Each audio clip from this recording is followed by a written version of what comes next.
City న్యూస్కు స్వాగతం. ఈసారి తెలుగుదేశం పార్టీని గెలిపించుకోకపోతే రాష్ట్రం అధోగతి పాలవుతుందని జెడ్పీటీసీ అర్జా వెంకట నగేష్ అన్నారు. ఈసారి టీడీపీని గెలిపించుకోకపోతే రాష్ట్రం అధోగతి పాలైపోతుందని జెడ్పీటీసీ అర్జా వెంకట నగేష్ అన్నారు. 4-5 క్లస్టర్లకు సంబంధించి యూనిట్ ఇన్ఛార్జీలకు, బూత్ కన్వీనర్లకు ఓటర్ వెరిఫికేషన్, బాబు ష్యూరిటీ, భవిష్యత్తు గ్యారంటీపై ప్రజల్లోకి ఎలా వెళ్లాలో శిక్షణా కార్యక్రమం జరిగింది. ఈ కార్యక్రమంలో పాల్గొన్న జెడ్పీటీసీ వెంకట నగేష్ మాట్లాడుతూ రాష్ట్రం అన్ని విధాలా అభివృద్ధి చెందాలన్నా, భావితరాల భవిష్యత్తు బాగుండాలన్నా చంద్రబాబు నాయుడును ముఖ్యమంత్రి చేసుకోవాల్సిన అవసరం ఎంతైందా ఉందన్నారు. ఆ విధంగా అందరూ పనిచేసి టీడీపీని అధికారంలోకి తీసుకురావడానికి కృషి చేయాలన్నారు.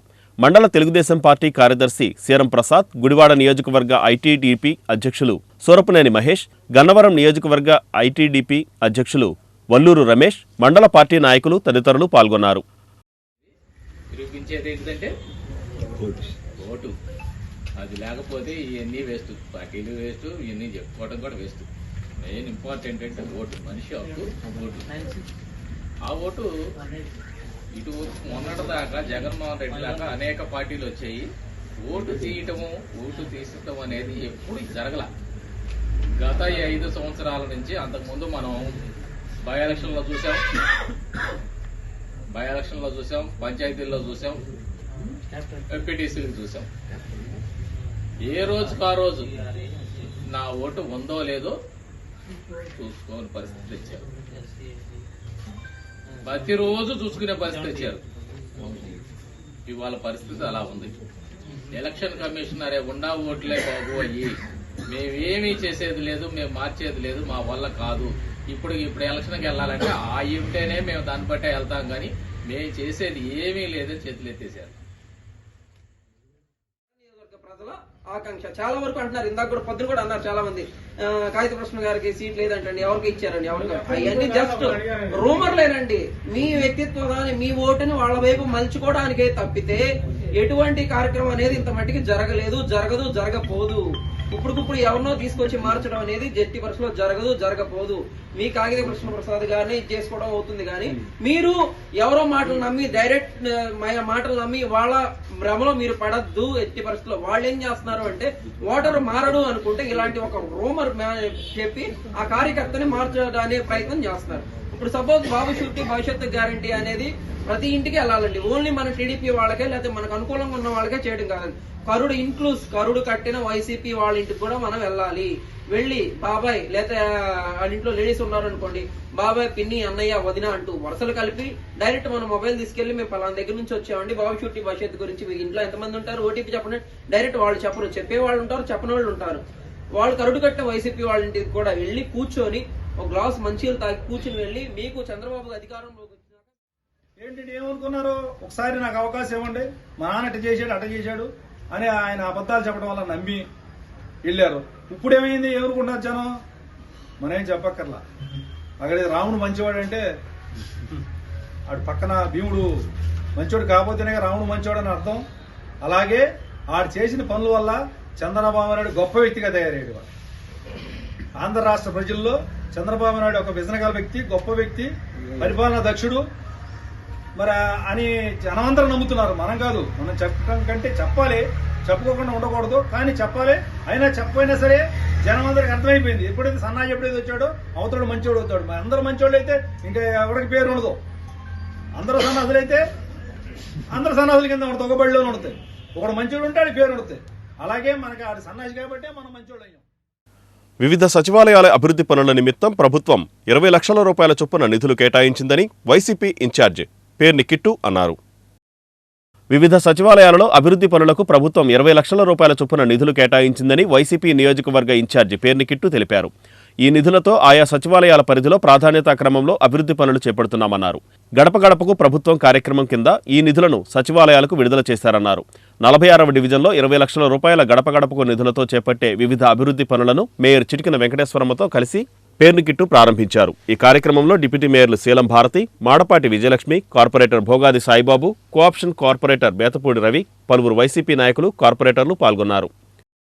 కార్యక్రమంలో ఏదైతే ప్రజా సమస్యలు తెలుసుకోవడం అనే కార్యక్రమం ముఖ్యమంత్రి గారు పెడతాం జరిగిందో, తద్వారా నాయకులందరూ ప్రజల ఇంటి దగ్గరికే వెళ్ళి వాళ్ళకున్న రకరకాల సంక్షేమ పరంగా ఏమైనా సమస్యలు ఉన్నాయా లేదా అభివృద్ధి పరంగా ఇంకేమన్నా వాళ్ళకి ఏమైనా ఆకాంక్షలు ఉన్నాయా అని కనుక్కోవడానికి వెళ్ళినప్పుడు ఈ 46వ డివిజన్లో తిరుగుతున్నప్పుడు ముఖ్యంగా చెప్పిన సమస్యలు కొన్ని రోడ్లు డ్రైన్లు సమస్యలు చెప్పారు. మిగిలినంత సంక్షేమ పరంగా జగన్మోహన్ రెడ్డి గారు అద్భుతం అండి, అది మేమే చెప్పక్కర్లే, ఎక్కడైనా చెప్తున్నారు.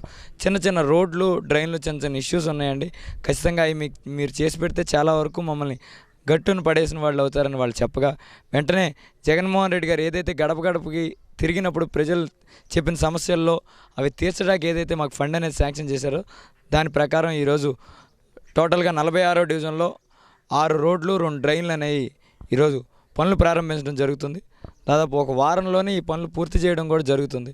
అంటే ప్రజల కష్టాలు, అంటే ఇంటి కష్టాలని సంక్షేమ పథకాలతో తీరిస్తే తర్వాత అభివృద్ధి పరంగా ఏమేం కష్టాలు ఉంటాయి అంటే ఇల్లు దాటితే వచ్చేది రోడ్డు లేదా మురుగునీరు వెళ్ళటానికి డ్రైన్, ఇటువంటి సమస్యలు కూడా మనం తీర్చాలి అని సంక్షేమాన్ని అభివృద్ధిని 2 కళ్ళగా చూసి ఈరోజు జగన్మోహన్ రెడ్డి గారు ముందలు తీసుకెళ్ళడం, ఆయన బాటలో మా అందరినీ కూడా తీసుకెళ్ళి మన మచిలీపట్నానికి అంటే ఈ రోడ్లు అనేది ఇది కూడా పక్కన పెడితే మన మచిలీపట్నానికి కేవలం ఈ 4.5 సంవత్సరాల్లో బందర్ పోర్ట్ మన జీవితాంతం మనం ఎప్పటి నుంచో పెద్దల నాటి నుంచి కన్న కళని నెరవేర్చడంతో పాటు ఆ పనులు శరవేగంగా పూర్తి చేయడంతో పాటు అలాగే ఒక మెడికల్ కాలేజ్ అనేది మనకిచ్చి అక్కడే 150 మంది పిల్లల్ని ఈరోజు క్లాసెస్ మొదలైనవి అంటే ఈరోజు జగన్మోహన్ రెడ్డి గారి పుణ్యం. అలాగే మత్స్యకారుల కొరకు ఈరోజు 46వ డివిజన్ బోగాజ్ సాయి గారి డివిజన్లో మరి గడపకి మన ప్రభుత్వ కార్యక్రమంలో ప్రజల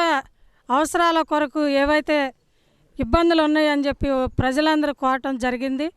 దానిలో భాగంగా 20 లక్షల గ్రాంట్లో 6 రోడ్లు 2 డ్రైన్లు పెట్టడం జరిగింది. అలాగే మరి ఇలాంటి ప్రభుత్వం ఉన్నప్పుడు ఏ అవసరాలు ఉన్నా కూడా ప్రజలకి ఎమ్మటే స్పందించడం సీఎం జగన్మోహన్ రెడ్డి గారికి, అలాగే మన పేర్ని వెంకటరామన్ నాని గారికి, రాబోయే యువ నాయకులు పేర్ని కృష్ణమూర్తి గారికి ప్రజల అండదండలు ఎప్పుడు ఉండాలని కోరుకుంటూ ఈ ప్రజలందరి తరపున మరి ఈ ప్రభుత్వానికి ధన్యవాదాలు తెలుపుకుంటూ అందరికీ నమస్కారం. 46వ డివిజన్ బోగాజ్ సాయిబాబు గారి డివిజన్లో గడప ప్రోగ్రాము కిట్టు తిరుగుతున్నప్పుడు ప్రజలు తమ సమస్యలు చెప్పుకున్నారు. కొన్ని రోడ్లు డ్రైన్లు ప్రాబ్లం ఉన్నాయన్నారు. అవి కిట్టు స్పందించి వెంటనే శాంక్షన్ చేయించారు. ఆ సందర్భంగా 6 రోడ్లు 3 డ్రైన్లు శాంక్షన్ అయినాయి. ఇందుకు సహకరించిన కిట్టు గారికి, నాని గారికి, జగన్ గారికి ధన్యవాదాలు. Thank you. డబ్బు కోసమో అధికారం కోసమో గడ్డి తినే వ్యక్తిని కాదని పెడన వైసీపీ ఇన్ఛార్జి ఉప్పాల రాము అన్నారు. డబ్బు కోసం అధికారం కోసం గడ్డి తినే వ్యక్తిని కాదని పెడన నియోజకవర్గ వైసీపీ ఇన్ఛార్జి ఉప్పాల రాము అన్నారు. దివంగత ఉప్పాల రాంప్రసాద్ వైట్ పేపర్ లాగా ఉండేవారని, ఆయన బిడ్డగా నేను అలాగే ఉంటానని పెడన నియోజకవర్గ వైసీపీ ఇన్ఛార్జి ఉప్పాల రాము అన్నారు. పెడన నియోజకవర్గంలోని చెన్నూరులో జరిగిన ఆసరా కార్యక్రమంలో ఆయన ఎన్నికల ప్రసంగం చేశారు. డబ్బు కోసం అధికారం కోసమో గడ్డి తినే వ్యక్తిని కాదని ఆయన అన్నారు. మీ అందరినీ గుండెల్లో పెట్టి చూసుకుంటానని, అప్పటికీ ఇప్పటికీ ఎప్పటికీ అని ఆయన ఉద్వేగభరితంగా అన్నారు. ప్రజలకు ఇచ్చిన మాట తప్పనని, చేసి చూపిస్తానని ఉప్పాలరాము హామీ ఇచ్చారు. 10 ఏళ్ల తర్వాత పెడన ఎమ్మెల్యేగా పోటీ చేసే అవకాశం వచ్చిందని, ఈ అవకాశాన్ని సద్వినియోగం చేసుకునేలా దీవించాలని ఆయన అభ్యర్థించారు. మానవతా స్వచ్ఛంద సేవా సంస్థ ఆధ్వర్యంలో జనవరి 28వ తారీఖు పరాసుపేటలో ఏర్పాటు చేసిన 2011 నుంచి కూడా ఓదార్పు యాత్ర దగ్గర నుంచి నేను ఆయనతో ప్రయాణం చేస్తాను. నేను మా నాన్నగారు ఈ వేదిక మీద ఉన్న పెద్దలు కొంతమంది అందరం కలిసి ఆయనతో కలిసి ప్రయాణం చేశాం. ఈ ఊర్లో ఉన్న గుడిసె రమేష్ గారు జెడ్పీటీసీ ఉన్నారు. అప్పుడు ఆయన కూడా రాజీనామా చేసి వచ్చాడు. అట్లా అందరం కూడా ఒక సమూహం లాగా అందరం కష్టపడి ఈ పార్టీకి పనిచేశాం. 14లో అనుకోకుండా కైబూరు పంపించారు మమ్మల్ని. ఓడిపోయాం. 24 రోజులనమ్మా మే 7 ఎలక్షన్. కానీ ఏప్రిల్ 13, 14 నువ్వు వెళ్ళాలన్నారు. April 17 nomination. ఏప్రిల్ 17 నుంచి మే 7 20 రోజులే. చివరి రోజులు నామినేషన్ వేసాం. ఎందుకని నాయకుడు చెప్పాడు, ఆ మాట మనం పాటించాలని. ఓడిపోతామని తెలుసు కానీ ఆయన నువ్వు వెళ్లాల్సిందే అన్నాడు. వెళ్ళాను. ఎందుకంటే నాయకుడు మాట ఇక్కడ డబ్బులు లేకపోతే ఇంకోటి కాదు. నాయకుడు మాట అన్నాడు, ఆ మాట తప్పకుండా ముందుకు వెళ్ళాలనుకున్నాం. వెళ్ళాం, ఓడిపోయి వచ్చాం. కానీ ఎక్కడ పెడన నియోజకవర్గం మొదలు పెట్టాల. మళ్ళా 19 వరకు పనిచేశాం. మళ్ళా చివరిలో మధ్యలో 2016లో మీ అందరికీ తెలుసు తెలుగుదేశం పార్టీ ప్రభుత్వం ఎన్ని ఇబ్బందులు పెట్టిందో. పెడన మున్సిపల్ చైర్మన్ గానీ ఎంపీపీ గానీ గెలిపించామని మాకున్నటువంటి ఆర్థిక వ్యవస్థ అంటే ఈ ఏదైతే వ్యాపారాలను మొత్తం ధ్వంసం చేశారు. అప్పుడు ఇంకోటి కూడా చెప్పారు, మీరు తెలుగుదేశంలోకి రండి, వస్తే మీకు మొత్తం వ్యాపారాలు చేసుకోవచ్చు, మీ నాన్నగారికి ఎమ్మెల్సీ పదవి ఇస్తామన్నారు. అయినా వెళ్ళ. ఎందుకని?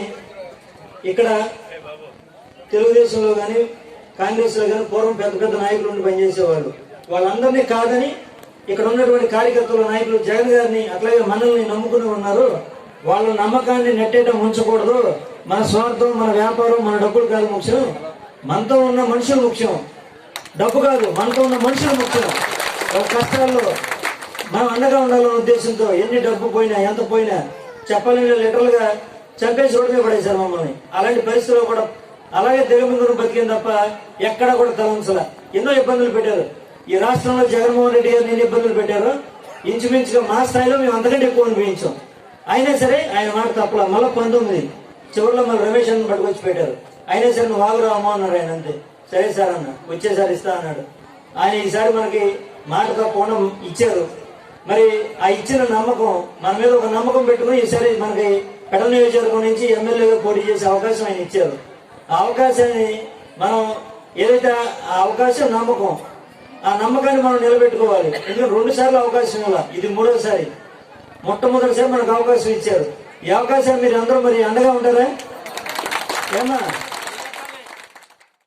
మానవతా స్వచ్ఛంద సేవా సంస్థ ఆధ్వర్యంలో ఈ నెల 28వ తేదీన జరగబోయే శ్రీ సైర్యానంద స్వామీజీ అనుగ్రహ భాషణం కరపత్రాలను ఆవిష్కరించారు. శ్రీ సైర్యానంద సరస్వతి స్వామీజీ అనుగ్రహ భాషణం కార్యక్రమ కరపత్రాలను ఆవిష్కరించారు.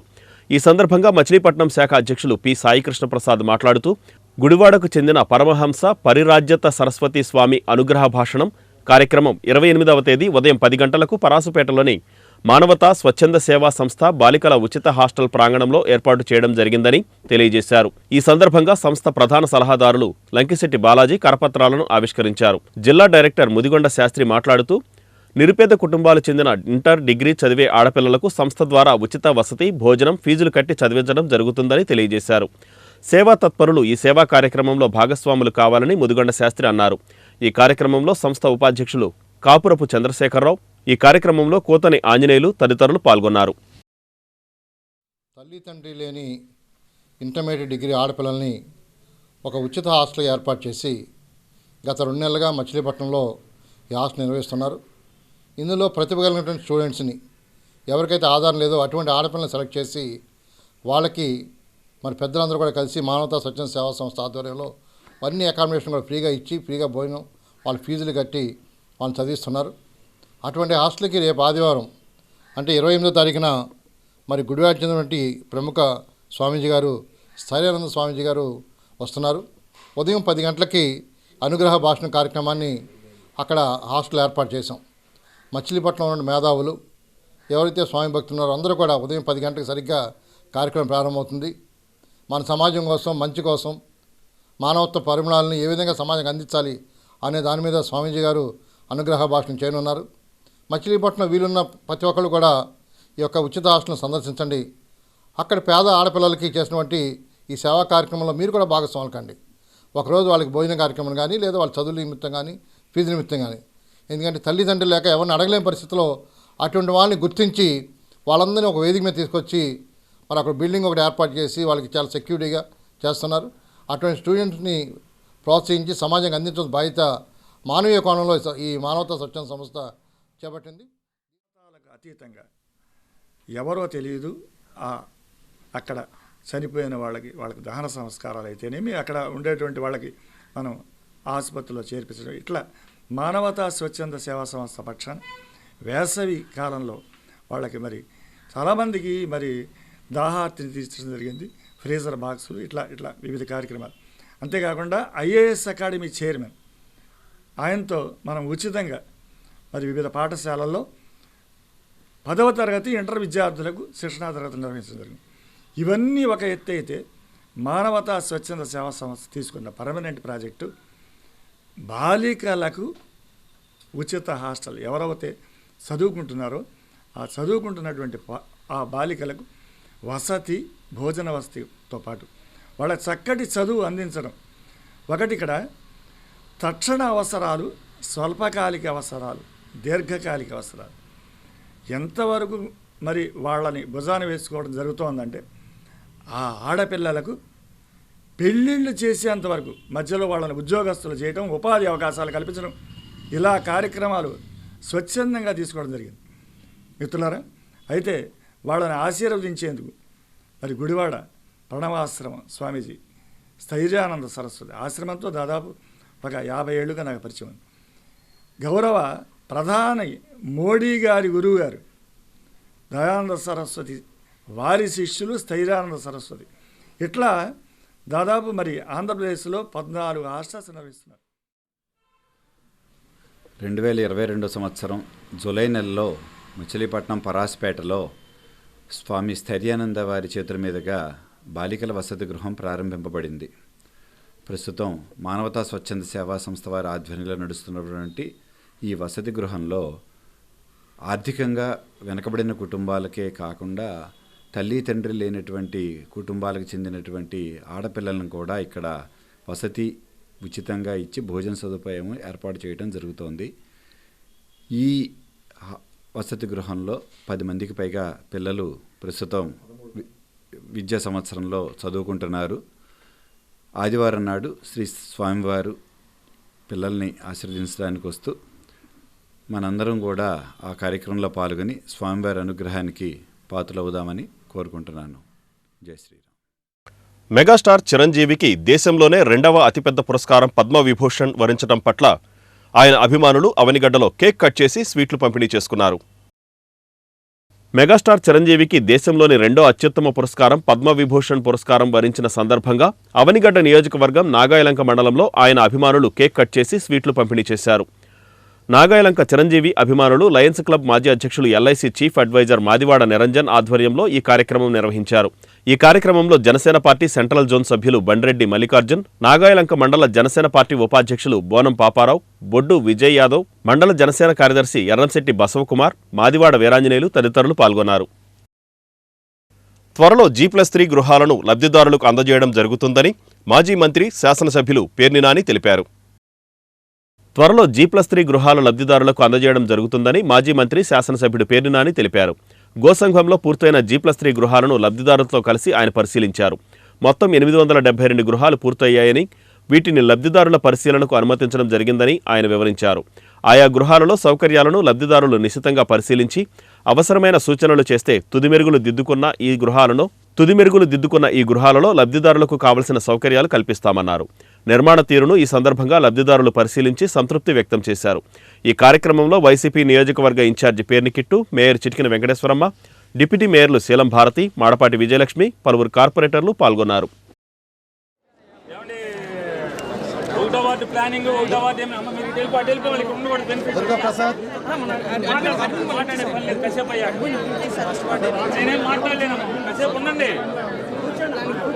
అందులో ఉన్నాం కదా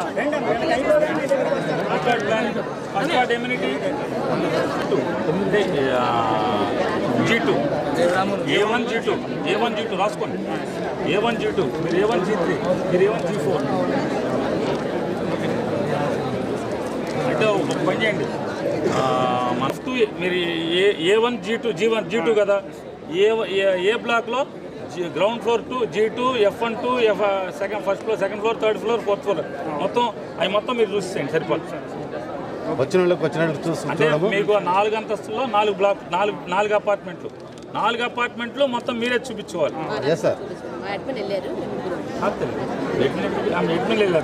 మీ అడ్మిన్ 1 చూస్తాడు మొత్తం. 1వ నెంబరు గ్రౌండ్ ఫ్లోర్లో 1వ నెంబరు, ఫస్ట్ ఫ్లోర్లో 1వ నెంబరు, సెకండ్ ఫ్లోర్లో 1వ నెంబరు అన్నీ మీ ఓటు చూస్తాడు. మీరేమో 2వ నెంబర్ చూడండి, మీరు 3వ నెంబర్. ఈ వార్తలు ఇంతటితో సమాప్తం. నమస్కారం.